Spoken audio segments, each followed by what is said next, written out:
Hello and welcome to Read Brave, a comic book podcast from the Graphomania Podcast Network. I'm your host, Vinton Bain, and it's time for This Week in Comics.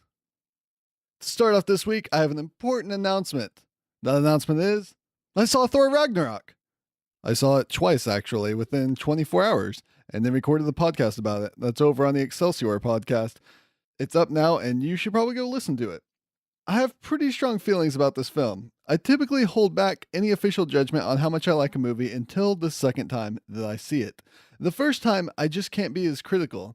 I want to have fun, and a good movie will pull me in that first time and keep me from thinking too critically about it.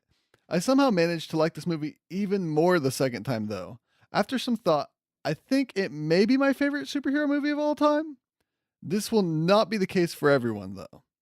It has been an amazing year for superhero movies so far. Logan, Lego Batman, Wonder Woman, Guardians of the Galaxy 2, and Spider-Man Homecoming. All of these are slightly different, and different people look for different things in film. I'm a huge Spider-Man fan, who never really cared much for Hulk, and really didn't like Thor. Didn't really care for the mythology part of comics. I was wrong, guys. I admit it now. This film, therefore, really surprised me when I walked away liking it just so much. This film walks a fine line. If you aren't a big comic book fan, you will miss a lot of the love this film delivers, like all of the Jack Kirby aesthetic. On the other hand, if you're a big Thor and Hulk fan, or you're a big fan of the storylines that this movie borrows from, you may not be as pleased with the interpretation that they deliver here. I've already heard complaints about Jeff Goldblum just playing Jeff Goldblum and not being the Grand Master from the comics, which doesn't really bother me at all. I love Goldblum and don't really care about the Grand Master, so sorry, I guess. The other main complaint that I've heard is that this film doesn't faithfully adapt Planet Hulk. And this one kind of confuses me. I wasn't at all expecting them to do that. This is a Thor film, and it did not have the setup to go full Planet Hulk. I only expected it to be influenced by the storyline, and it definitely was that. I do want to mention that the runaway hits of this film are Valkyrie and Korg. These two are amazing in completely separate ways. I definitely want more of them. Thor was originally predicted to easily hit $100 million in its opening weekend domestically, but it exceeded expectations, reaching an impressive $121 million at the domestic box office, bringing its worldwide total to $427 million. That's with $55.6 million from China, which is more than what Thor: The Dark World made in its entire run in that region. That just goes to show you either how bad Thor: The Dark World was or how good Thor Ragnarok was. I'll let you decide. In TV news, Cloak and Dagger has wrapped up filming and is set to debut on Disney's teen channel Freeform in 2018. This channel was also set to debut a new Warriors live-action show featuring Squirrel Girl. But that show, while having been received positively and been ordered, is reportedly looking for a new home to host it and will not appear on Freeform.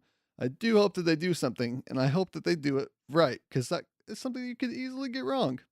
We'll see. In a bit of business news, Disney was in talks to purchase most of 21st Century Fox. We don't know what these talks entailed fully, but this could have led to the MCU having the rights to the X-Men and the Fantastic Four franchises again. Unfortunately, those talks stalled out a few weeks ago, which means the deal is dead. For now. This week, CBS had a board meeting and said Vinton Bain will only subscribe to CBS All Access as long as there are new episodes of Star Trek. How do we keep him as a subscriber after that point? Then the man stepped out of the shadows and with an action movie inspired, last-ditch effort voice said, "We will get Jordan Peele to reboot the Twilight Zone."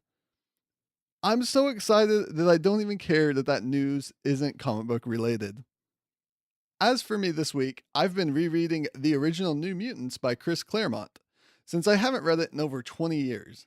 I figured if I was going to keep saying that it was my favorite title, I should probably be able to remember it.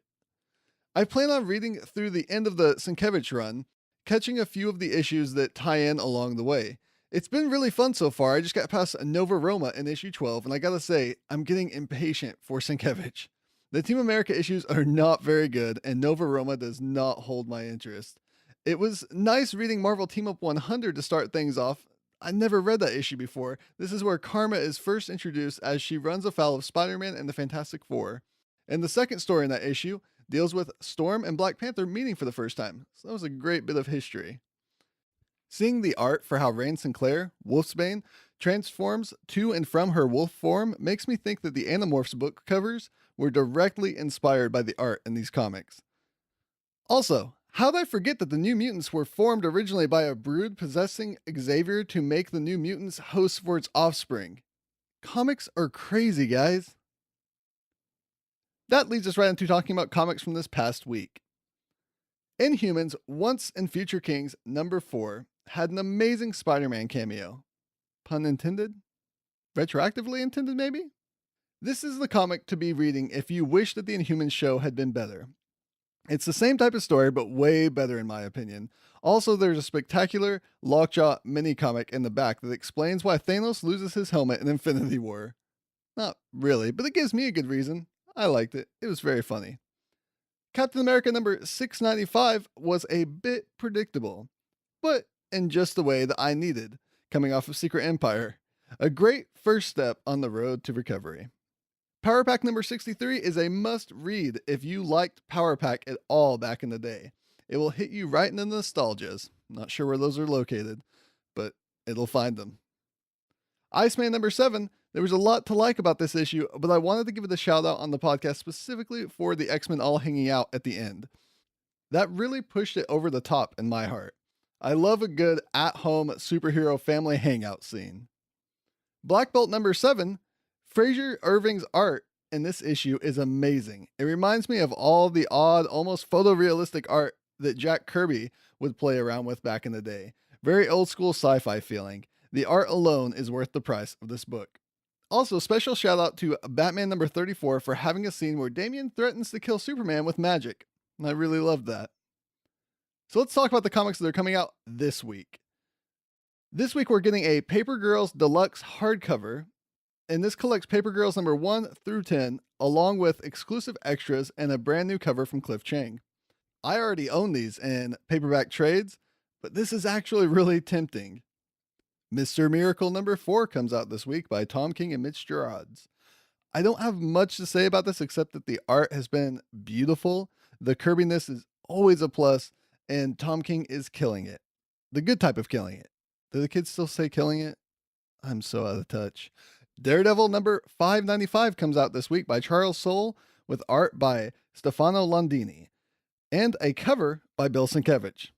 This is kicking off the storyline with Fisk as the mayor. The Kingpin is now a political leader of the city, and I really, really want to be caught up on Daredevil now. I have so many issues to go. It's not fair. She-Hulk number 159 is coming out this week, written by Mariko Tamaki and art by Johoni Lindsay. I hope I'm saying that right. I'm probably not. I apologize. She-Hulk has lost the Hulk title and reverted back to her own title with legacy numbering. Now she has to face the leader in Jen Walters Must Die, Part 1.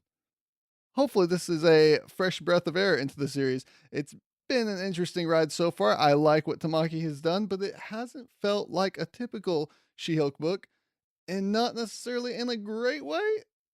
I don't know. I'm interested to see what's going to happen in this next issue. Moon Knight number 188 comes out this week by Max Bemis with art by Jason Burrows. Relaunching with legacy numbering here, Jeff Lemire's run on Moon Knight that ended recently was so amazing that while I don't think anything could compare to it, I'm still really interested to try this series out. We're starting this issue with a promising storyline title, Crazy Runs in the Family. And that's all I've got this week. Let me know what you've been reading and what comics you're excited about, or just keep up with what I'm reading on Twitter. I'm at Flesh Eater. If you want to get in contact with us as a podcast, hit us up on Twitter at read_brave, on Instagram at readbravecomics, or email us contact@graphocast.com. If you would like to support the Graphomania Podcast Network, and specifically this show, check out patreon.com/graphocast. That's patreon.com/graphocast and get some extra goodies for doing so, including my detailed notes for the stories we cover on the Excelsior podcast, like Thor Ragnarok this week. Please remember to leave a rating and a review on iTunes. I would greatly appreciate it and love you forever. Now I gotta get back to my New Mutants reread. Sienkiewicz, here I come.